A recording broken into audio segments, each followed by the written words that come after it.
Bonjour à toutes, bonjour à tous et bienvenue dans cette nouvelle vidéo, lecture des énergies de la nouvelle lune, ils sont d'accord avec moi là-haut, du 19 août 2020, une lune et un soleil en Lion, accompagnés de Mercure, tous trois plutôt, en maison 2 du Taureau. Ce qui essentiellement va marquer cette nouvelle lune en Lion, ce n'est pas tant que cette nouvelle lune soit en Lion en période du Lion et en maison 2, on a une lune très terre à terre, mais avec une énergie de feu.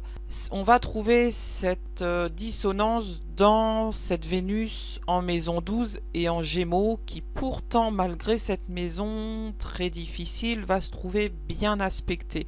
Pourquoi? Parce qu'avec un Gémeaux en maison 12, on est vraiment confronté à l'ambivalence du signe et à sa double polarité, un coup oui, un coup non, un coup noir, un coup gris, et on va retrouver cette gémellité dans l'amour, dans Vénus. Vénus va venir équilibrer ce côté oui je veux mais je ne peux pas y aller, oui je veux mais je suis pas sûre de moi, oui je veux mais est-ce qu'elle veut, oui mais non mais oui.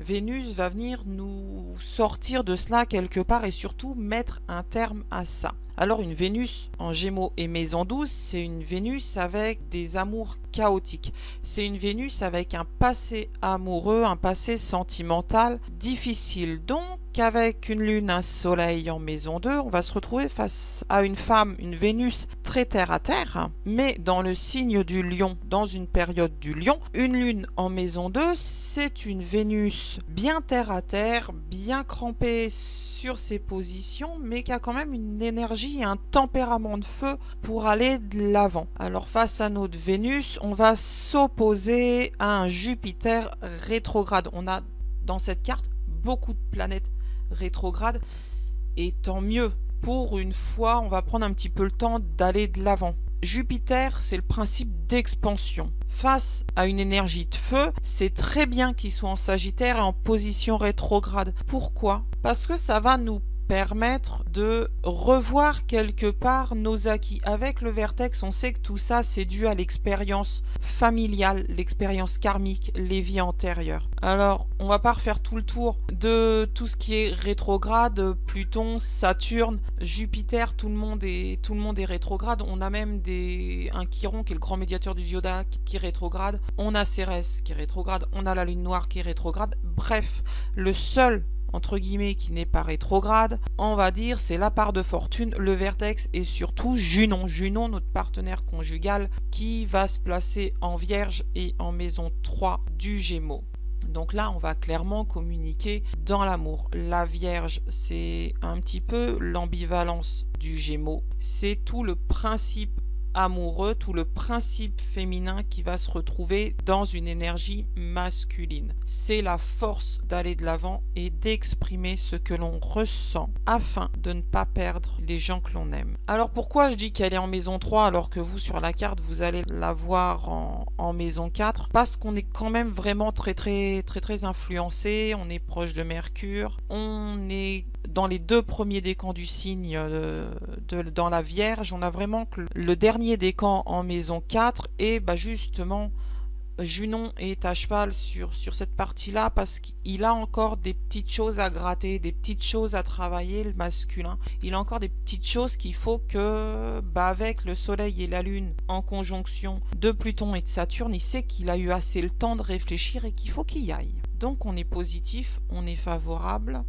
Avec Uranus en bélier en maison 10, on va clairement de l'avant, Mars nous accompagne et en plus on n'est pas rétrograde. Le seul qui est rétrograde, c'est Uranus. Tant mieux, on va aller s'exprimer de façon claire, posée, avec un jugement sur soi. Je dis bien jugement parce que ce mot vient faire travailler encore quelques personnes, surtout que là, Mars, il est quand même, il est en maison 10, mais il est très proche de la maison 9. On a quand même Chiron et la lune noire qui sont en maison 9, accompagnés d'un Neptune rétrograde. Donc on vient clairement travailler les différences, notre amour pour une personne totalement différente et opposée de nous. Et là, on comprend plus. Notre partenaire conjugal, notre Junon en Vierge, il vient essayer de comprendre cela.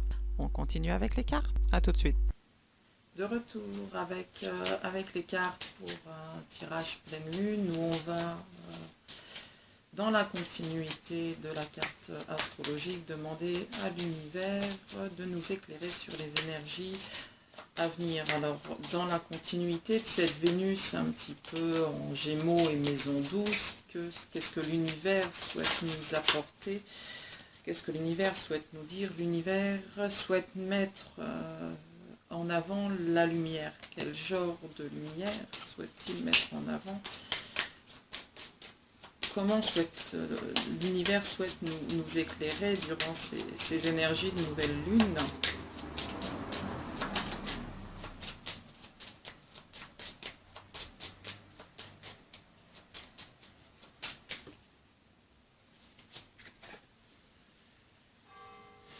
Il souhaite mettre en lumière le côté abstrait des choses. On en revient un petit peu à cette Vénus qui est intérieurement isolée, mais qui est en Gémeaux ouverte. On est isolé parce qu'on est en Maison 12, mais ouvert sur soi-même et surtout sur sa famille. Alors, quel côté abstrait, ok, je garde, souhaite-t-on mettre en avant?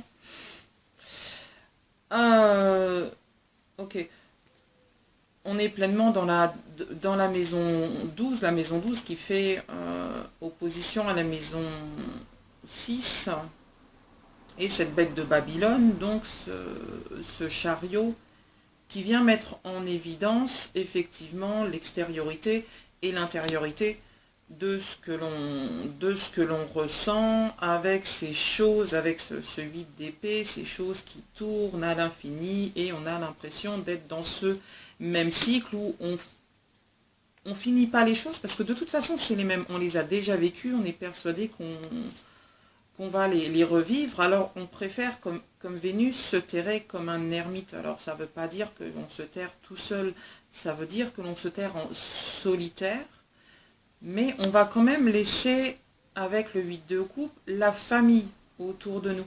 Pourquoi? Parce qu'on est en ermite avec sa famille, parce qu'avec la famille, on a vécu les choses, on connaît les choses, on sait comment on va les revivre. Là, on est sur l'abstraction, l'intériorité, les vies antérieures. On me dit là-haut, avec le 3 de coupe, le Gémeaux,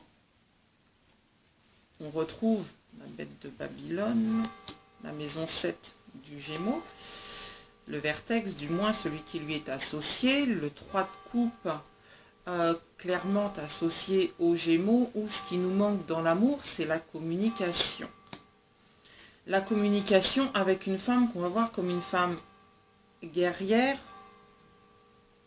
pas dans le sens combattre les choses, dans le sens émotionnel des choses. Une femme qui est capable de se prendre en main, qui sait ce qu'elle veut, et qui va préférer, avec le 10 de coupe, se retirer du jeu plutôt que souffrir. On ne veut pas souffrir par amour. L'amour n'est pas fait pour souffrir. Ce que l'univers vient mettre en avant, vient appuyer, ce que l'univers avec la lumière veut éclairer, c'est ce que l'on ne voit pas, ou plutôt ce que l'on devrait voir. On n'est pas capable de, là où ils me disent de prendre des décisions cohérentes. On est tellement plongé, on me dit plongé dans un schéma de vie antérieure, de dette karmique et de malheur familial, qu'on reste dans ce système familial où rentrer dans une relation amoureuse, c'est forcément aller droit à l'échec. Des précisions, s'il vous plaît.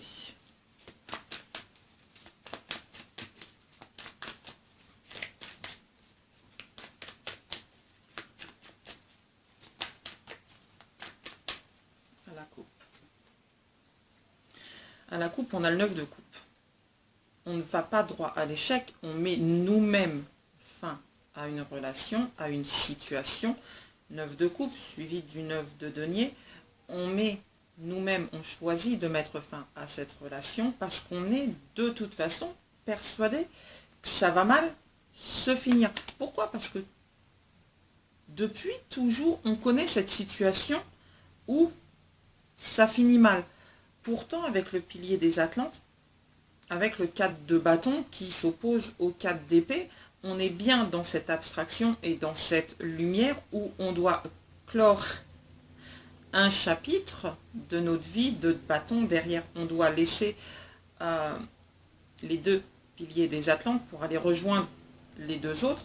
On doit laisser quitter ces deux piliers des Atlantes pour aller rejoindre ces 4 piliers des Atlantes pour aller rejoindre les personnes que nous aimons. Les personnes que nous aimons forment aussi la famille et l'ego derrière nous, derrière ce 4 de bâton, on a l'ego qui nous dit bah non, ça va forcément être pareil, mais non, derrière l'ego, il y a les choses qui mettent un terme.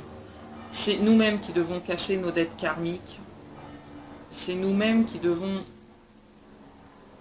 on me dit, voir les choses sous un angle différent et surtout reconnaître nos torts. On ne dit pas reconnaître nos torts dans le sens on a fait des bêtises. Reconnaître nos torts dans le sens où c'est pas parce que pour la famille ça s'est mal passé que pour nous ça doit mal se passer. On a quand même de extrêmement bonnes cartes. Ici, on continue avec deux autres. On n'a pas de négativité là-dedans, si ce n'est qu'au regard de nous-mêmes, on est notre propre négativité, notre propre image de ce que l'on renvoie à l'autre. On n'a pas, on me dit, à rester soi-même. Parlera à qui ça doit parler. On me dit casser la carapace pour s'enrichir. S'enrichir de quoi?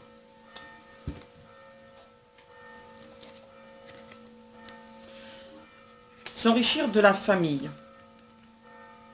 Parce que la famille nous enrichit d'une certaine façon. La famille a toujours été là. S'enrichir des expériences passées, vécues, autant que des expériences de vies antérieures, de nos dettes karmiques. On a la clé pour sortir de la cage ou de l'impasse, peu importe.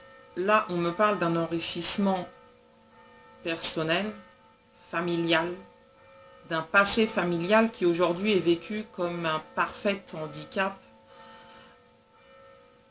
où on me dit avant on avait des amis, on avait des voisins, aujourd'hui, non, j'aime pas cette idée de la façon dont il m'envoie, je la comprends, elle est plutôt négative. Et hier, une amie me disait qu'avant, quand on regarde les photos de l'ancien temps, sur les photos, on voit tout le monde, la famille, les amis, les voisins. Aujourd'hui, tout ça n'existe plus. On n'a plus cette notion du passé, cette notion familiale, de tous être ensemble, de tous être réunis sous un même toit, sous une même photo. Avant, on ne faisait pas de distinction entre les gens, bien qu'on me dise qu'avec la famille, il y avait quand même une distinction. Il y a la famille et les autres. On me parle de quitter le nid familial pour des valeurs et des croyances qui ne devraient plus être, qui sont d'il y a 100 ans, qui sont d'un autre âge. Et on me parle d'être ancré dans la religion et dans des convictions qui ne devraient plus être. Et que c'est pour ça qu'on a peur, et d'un, de quitter sa propre famille, et de deux, de construire la sienne.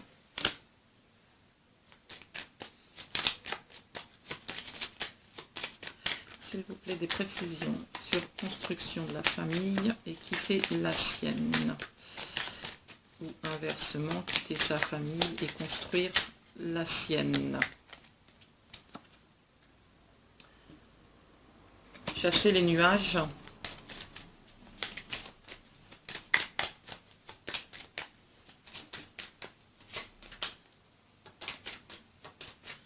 S'il vous plaît, des précisions sur... Voilà, pas le temps. Ouais, là, il va me falloir des précisions pour le coup.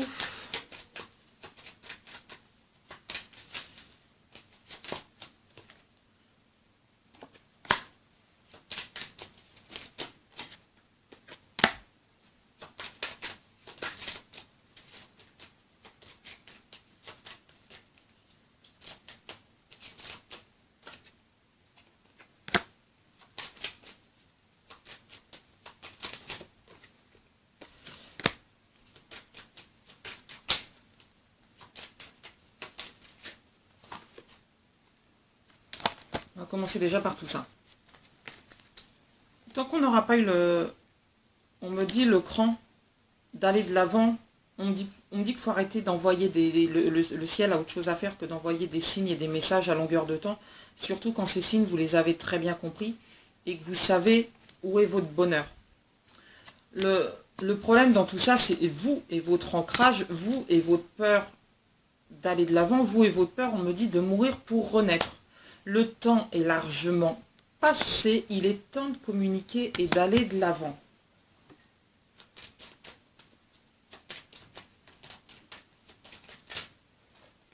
Vous pouvez passer votre vie à ressasser dans votre tête l'intégralité des choses qui se sont passées, l'intégralité des choses que vous auriez voulu qu'il se passe. De toute façon, tant que vous ne sortirez pas la tête de l'eau,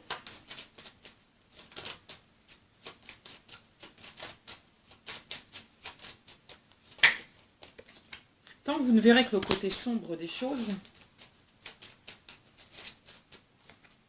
vous serez incapable d'aller de l'avant et vous tournerez tout le temps vos sentiments dans votre tête.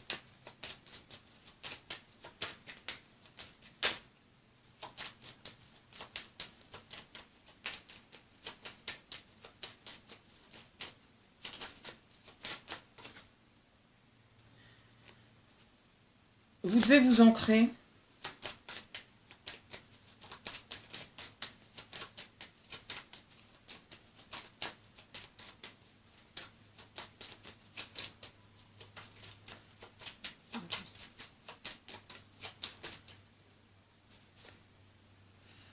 À des énergies de confiance en vous et vous devez vous ancrer pour communiquer clairement votre amour.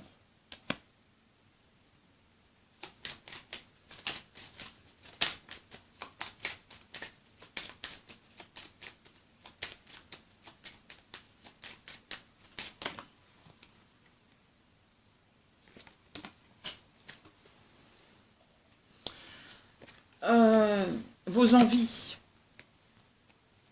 Communiquez clairement votre amour. Votre envie d'aller de l'avant. Votre envie de voir les choses différemment.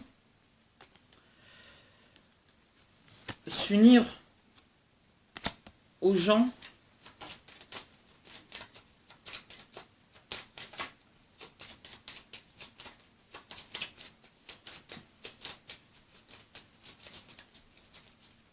Bien. S'unir aux gens, c'est franchir des ponts.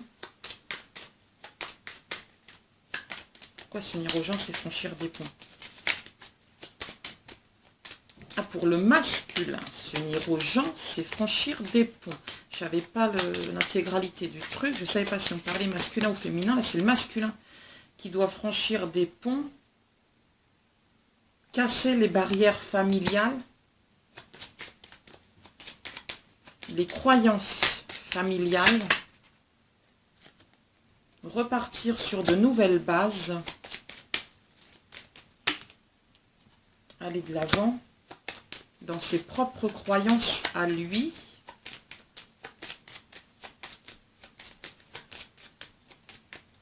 Quelles sont les propres croyances du masculin?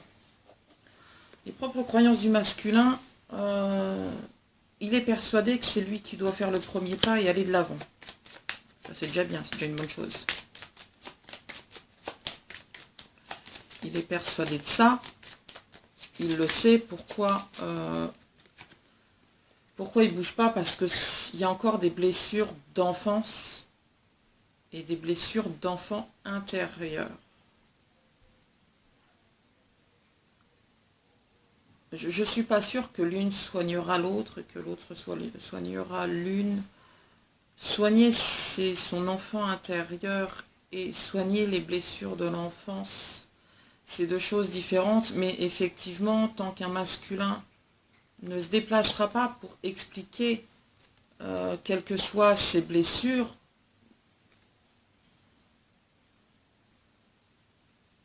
on parle de blessures liées à la mère, à l'enfance. On me parle non de rejet, de blessures de rejet.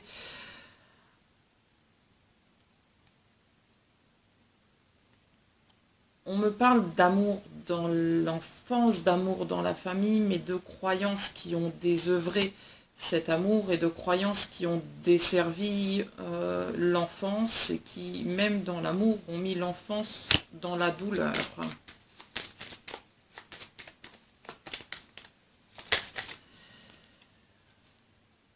On a face à nous, alors,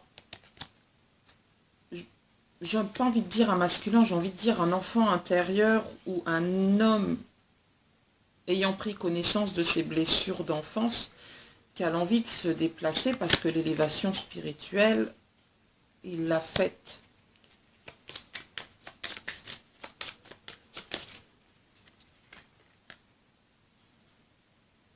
L'incompréhension est dans le hasard de la vie.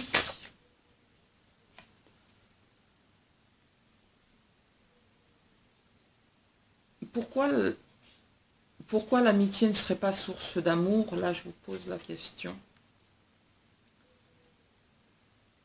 On a un enfant intérieur qui a toujours été le bon copain, l'amant, mais jamais le mari.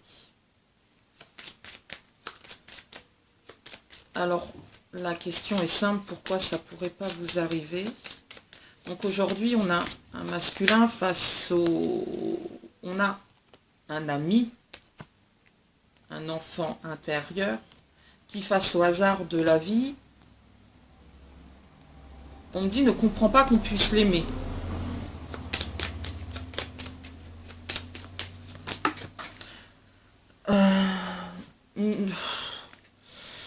Ne comprend pas pourquoi il a le droit au bonheur. Ne comprend pas la notion de bonheur. C'est dur.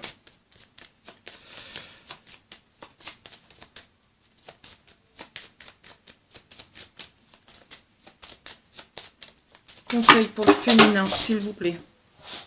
Parce que face au masculin, notre féminin, il fait quoi?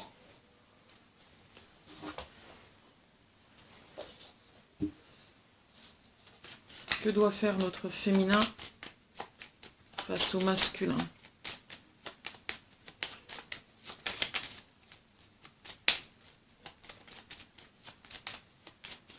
En lecture intuitive. Alors face au masculin,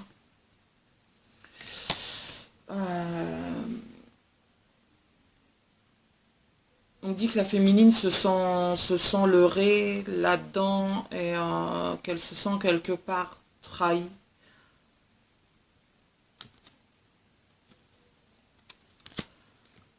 On a une féminine qui s'est cachée derrière des montagnes, qui s'est cachée derrière des murs, qui a mis des murs et des barricades autour d'elle parce que elle n'avait pas cette possibilité d'aller de l'avant.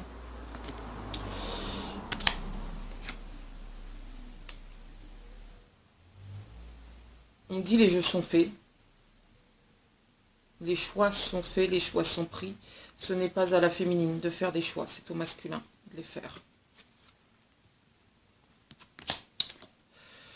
La vie est comme elle est, la vie est comme elle vient, la vie est source de bonheur. Il n'y a pas à en douter. Si le masculin en doute, c'est qu'il doit guérir de ses blessures.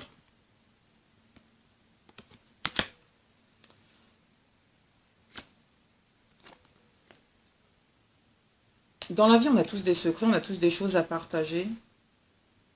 On a tous... On me dit blessure d'enfance et blessure d'abandon. Mais les secrets de famille, c'est pas des choses qu'on doit garder pour soi, c'est des choses qu'on doit partager si on envisage, si on veut du moins en tout cas aller de l'avant.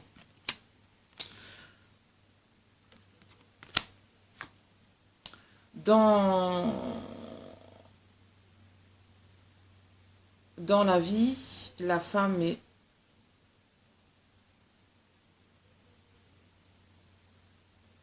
La femme s'assume en tant que femme. Ça, c'est assez facile à expliquer. Ce que l'homme voit, c'est un côté charnel, sensuel, sexuel également. Mais il voit de la femme deux choses.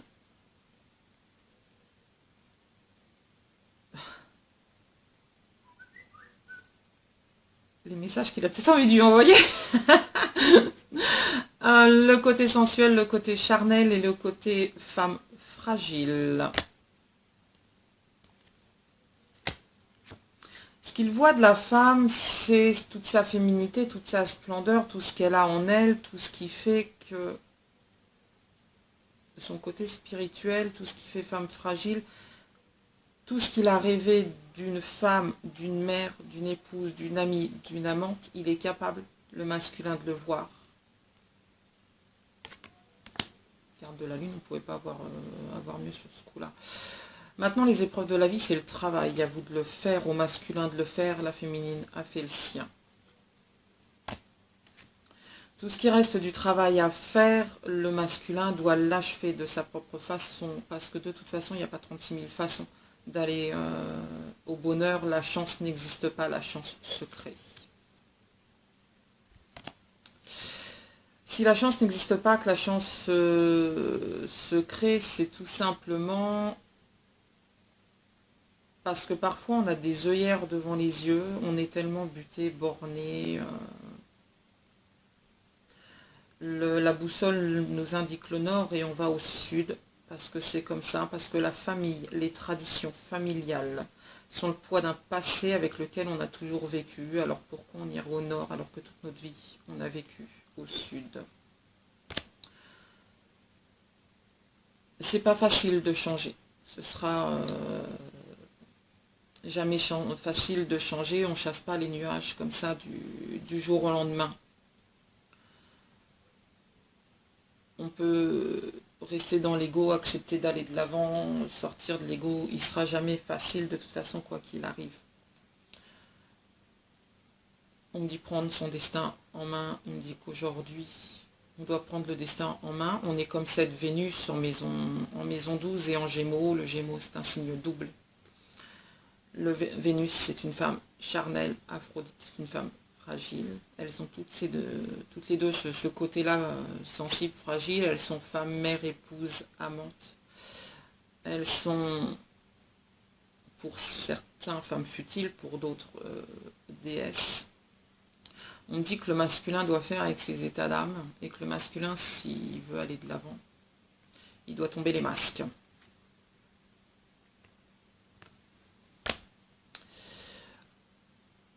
Il n'y a pas 36 000 solutions pour aller de l'avant, il n'y en a qu'une, c'est accepter ses erreurs, tout simplement. Mettre le doigt dessus. Ouais. Alors notre masculin, il fait ce qu'il peut de toute façon, mais il le sait, il en est clairement conscient, il n'y a pas 36 000 façons d'y aller, on peut ruser tout ce qu'on veut. Si de toute façon on n'y va pas, la féminine, on lui enverra quelqu'un d'autre. Pourquoi on lui enverra quelqu'un d'autre? Parce que la féminine, elle n'est pas obligée d'attendre 120 000 ans. De toute façon, l'univers le dit, vous ne savez pas attendre, vous attendez pas. On n'attend pas un homme, on attend le soleil qui viendra faire briller notre vie. On attend ce qui, dans la vie, nous rendra heureux, la lumière intérieure, le soleil, le bonheur. On profite de l'été. On attend un masculin éveillé et pas un homme recroquevillé sur lui-même en ermite qui pense faire avancer les choses, qui pense les avoir faites. Si le chemin n'est pas fait, ce n'est pas à nous de le construire. On est avec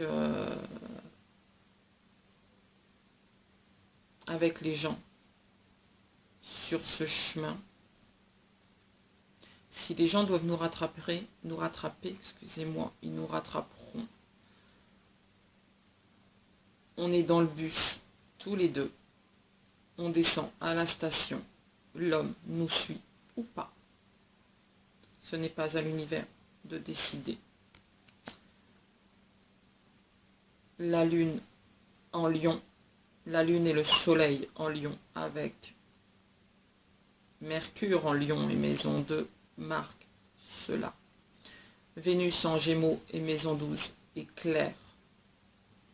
Vous y allez ou vous y allez pas. Mais vous vous expliquez, vous faites des choix de vie. La femme ne peut pas vous attendre 120 000 ans. La femme ne peut pas attendre un homme 120 000 ans. La femme n'a pas à attendre un homme. L'homme doit se réveiller, l'homme doit faire des choix en conséquence de son cœur et pas de son passé, en conséquence de son avenir, de ce qu'il veut pour son avenir et pas de son passé. Ce qu'il veut pour son avenir, c'est la femme, c'est la stabilité dans sa relation, à lui de trouver le courage d'y aller. On termine avec la 7, on termine avec le couple. 4 dernières cartes, on a quand même le couple. Donc, transformation de l'univers qui se transforme, le couple, surtout l'homme qui va se transformer. Je vais demander juste un message, un dernier message. Pour moi, la guidance est plutôt claire. On est dans les énergies de la Vénus en maison 12. En maison 12, l'approche. L'approche, les conditions d'approche, qu'est-ce qu'on va mettre en place pour approcher notre féminine, l'influence qu'on a sur elle, l'influence que l'on a sur nous, que notre famille a sur nous. Je vais prendre 3 cartes pour ce conseil, s'il vous plaît, là-haut. Celle-là, ok. L'approche est qu'est-ce qui nous a diminué, être conscient de ce qui nous a diminué dans notre vie, dans notre passé, dans notre existence familiale, les schémas familiales qu'on ne veut plus et qu'on ne veut pas, surtout pas reproduire, on n'est pas obligé de les reproduire. Être réceptif à la femme, le réceptif à la femme, mais aussi à son côté féminin, à soi. En tant que masculin, vous devez être réceptif à votre féminin. La femme est pleinement féminine, c'est un principe féminin expansé. Elle a le dévouement, la patience, le soutien, mais elle doit aussi, si elle l'a d'elle-même, l'avoir de son masculin. En dos de deck, le chaudron, l'alchimie intérieure, suivi de la durée, de la communauté. Bref, on termine sur cette carte d'alchimie intérieure, sur ce magnifique dos de deck qui effectivement est marque d'un renouveau spirituel, mais marque aussi le renouveau familial auquel vous aspirez et auquel vous avez droit si vous voulez accéder à ça, et surtout si vous voulez accéder à ça. Je vous souhaite plein de belles énergies, belles âmes. Je vous dis à la prochaine. Profitez des énergies de la lune. Ciao, bye bye.